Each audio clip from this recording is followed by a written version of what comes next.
Hello, my Freedom from Food community.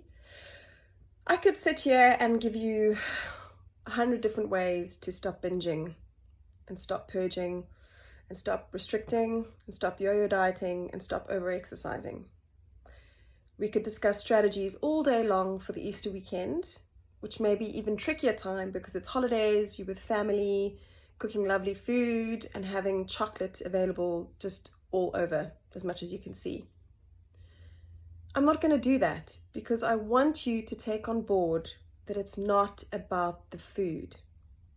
I've said it in previous videos, and it was the only thing and the biggest thing that I had to realize and actually accept to start healing and start recovering, because I started asking myself different questions. Why was I feeling the way was I feeling? What was I feeling? Can I recognize the feeling? Can I sit with the feeling? Can I feel the feeling instead of blocking it out, squashing it down with food and eating my emotions away? Or not eating my emotions away and restricting and feeling in control.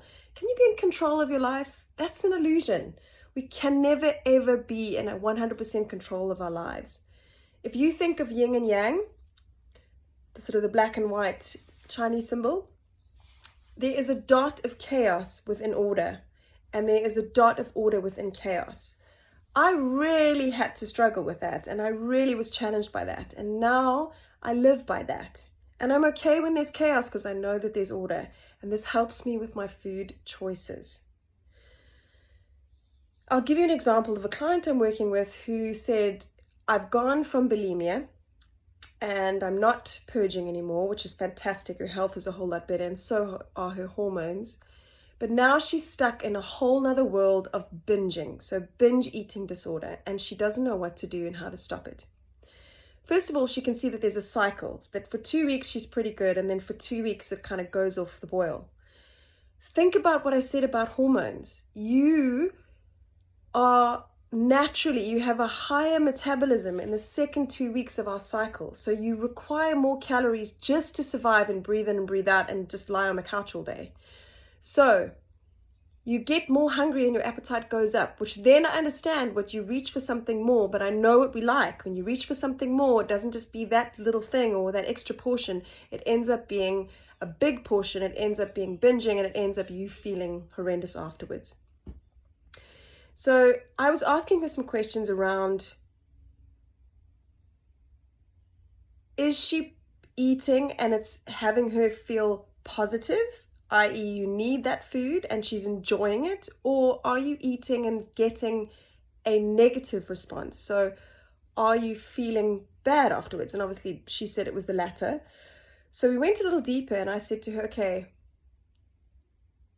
she said, I'm sabotaging. So I said, well, what are you sabotaging? And she said, I just feel like it's a mountain in front of me to get any change in my body right now.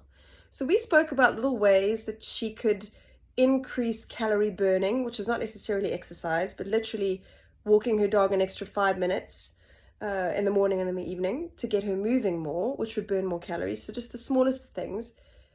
We spoke about her relationship then, and she said to me her relationship with her boyfriend, he's a lot younger than her, and what she's expecting him to do is to find someone younger than her and prettier than her and leave her for this other person. So then we started talking about that, and actually when I asked her why does she feel like that and then why is she binging, she said because it's no use, it's going to happen anyway. So we got down to the fact that it wasn't about the food, it wasn't about the binging, it wasn't about anything other than her relationship. What was her belief around her relationship? And the belief around her relationship was, it's not going to last. And she had seen this in her life with her mom and her dad splitting up, and then her mom and dad having subsequent relationships that didn't work. So in her head, that's her pattern, that's her paradigm. Relationships don't last. So when she's in this relationship, she's really happy, and there's no reason for her to think that he would leave. However, this belief in this program is telling her it's going to happen. So she is playing the inevitable and thinking, well, if I'm not pretty enough and I put on weight and, he's going to leave anyway, so why don't I just do this? She ended up by thinking about how that isn't kind to herself and that isn't caring for yourself. If you don't care for yourself, nobody is going to care for you, period. It's your most important relationship is with yourself. So this weekend, I really want you, and this is a strong video, I really want you to think about what you're feeling. Can you actually sit and feel it? And has it got to do with another part of your life?